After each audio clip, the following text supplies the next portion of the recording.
Hey, welcome to Crushing Comics, the web show where I fall in love with my comic collection all over again. It's traveled a really long way to be here with me in Wellington, New Zealand, from where it originated in Philadelphia, Pennsylvania. And it's all wrapped up, and I have no idea which book is which. So we're just going to pick a book. I'm going to pick a book and unwrap it. So something that I don't know, if you've always lived in one place, you're probably used to a lot of the brands there, right? Like your brand of cheese, let's say. Do you have a favorite brand of cheese? I got really used to this one kind of cheddar cheese that they had in my supermarket. It was like the generic cheese, but I just thought it was the best tasting cheddar. And when you move to a new place, sometimes you have to get used to the fact that the brands are not the same.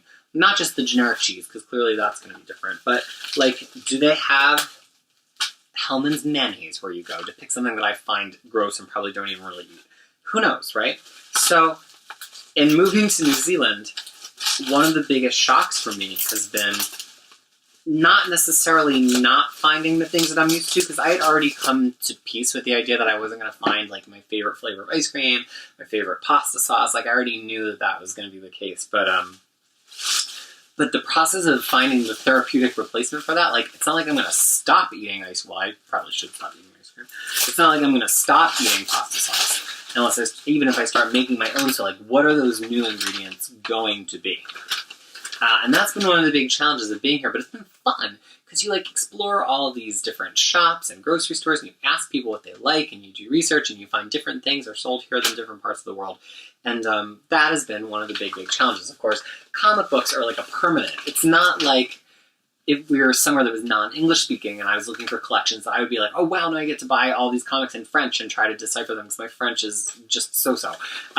They have all the same printed editions of comics. I stopped in a store actually this week, but they're so much more expensive here because not only are they having to account for the conversion, and the New Zealand dollar is a little weak to the American dollar, but they've got to pay for having gotten them here. So actually I picked up like just an epic collection, like one of the ones in the shelf, and it was marked 2 times as much as the US cover price. Whereas in the US, we're used to mostly getting books at like 30 to 45% off in their week 1 sale, because that's our privilege. And oh yeah, this might be my favorite book in my entire collection. And it's wrapped because I have 7 different copies of this material. So this is Uncanny X-Men Volume 2.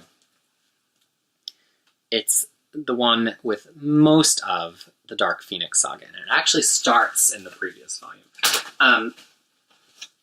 When I was 11, my dad, when I would have visits with him, because my parents were divorced, would sometimes take me to comic conventions. Usually the big comic convention that I guess eventually kind of metastasized and turned into Wizard World Philadelphia, but at the time it was just in the Adams Mark Hotel. And I would go with him to that comic convention, and I really wanted to maximize my dollars and get as many books as I could, so I tend to focus on like a lot of $1 and $2 comic books, but I really wanted to read the Dark Phoenix Saga. Even as a relatively new reader, it had already been impressed upon me that this was like the prohibitive classic X-Men story, if not story, in comic books. And I remember that year, my dad bought me Uncanny X-Men 134, 135, 136, 137, which to me is like the core part of the galactic aspect of the Phoenix Saga. It's not like the whole Hellfire Club buildup. That's already been happening since 129. And I still have those comics to this day. I'm sure I could sell them for some amount of money. They're decent grade comics, but they're mine. I love them. That was my introduction to classic Claremontian X-Men. So then I have that also in a trade paperback. That's kind of my beater copy just to page through. I have it in Marvel Essentials because it's in black and white, and black and white burn line work is magnificent. I have it right above my head here in Marvel Masterworks, which is like the premium color reprint. Is that about cover it? Oh yeah, and here I have it too in this Omnibus, which was previously wrapped, but now you understand why, because I had many options for reading it. But this Omnibus has some fantastic material. It starts in the midst of the Phoenix Saga with Uncanny X-Men 132, It runs to 141, which is the middle of the Days of Future Past story, which, you know, has become very famous and introduced, sadly, in my opinion, the concept of time travel to the X-Men, because I feel like now X-Men has become synonymous with time travel, which is garbage. X-Men is about mutants and relationships, not about 18 versions of Wolverine, but that is another topic for another episode. And so then it continues, because at that point, the indicia of the book had been updated to be Uncanny X-Men, even though the cover had been saying Uncanny X-Men for a while. But 142 is when the book officially becomes Uncanny X-Men. And it continues to 153. So it has the bulk of Phoenix Saga in it. It has the Kitty Pryde joining the team, and then into Days of Future Past. And then also some stuff with Arcade, Storm and Doctor Doom, which is a really classic story. And then 150, X-Men, Uncanny X-Men 150, which is when Magneto sinks the nuclear submarine, Leningrad, I want to say, which is a story that reverberates for a really long time because it is a part of the world's case that he is a dangerous terrorist and he's not just like doing this mutant-on-mutant violence. And it still got referenced decades later. It was still being referenced in like 1999 and 2000 as there was Magneto War and Magneto Rogue Nation into him taking over Genosha as his own sovereign land to eventually be a refuge for mutants, which we know ended horribly in the first issue of Grant Morrison's New X-Men. So this book, I mean, you don't get more classic than this, I guess, in terms of 70s, unless we're also talking about, gosh, I don't even know, probably some amazing Spider-Man in the 70s, Green Lantern, Green Arrow. I mean, there were good 70s comics, but this is really great. Actually, am I lying? Was it even in the 70s?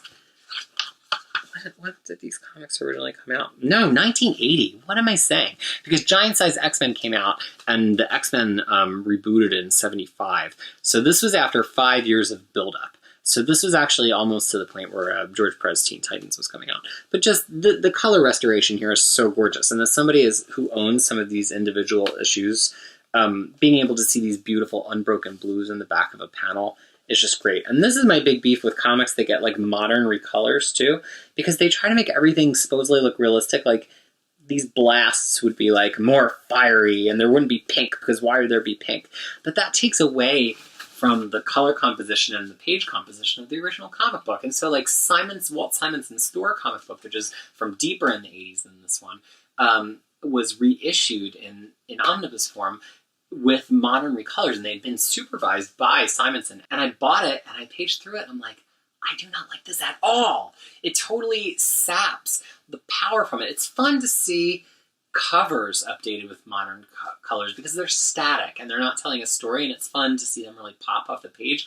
But I just cannot get down with classic line work recolored with modern coloring, because it wasn't drawn for that gradient-based modern recoloring. Luckily, that's not the case here. This is all the beautiful original line work, and this is absolutely one of my favorite books in my collection, if not my number one favorite book in my collection. So I'm very happy to have unwrapped it, and now we have the ceremonial putting on the shelf. Guess what? This first shelf might be full. I think we got to graduate to shelf number 2.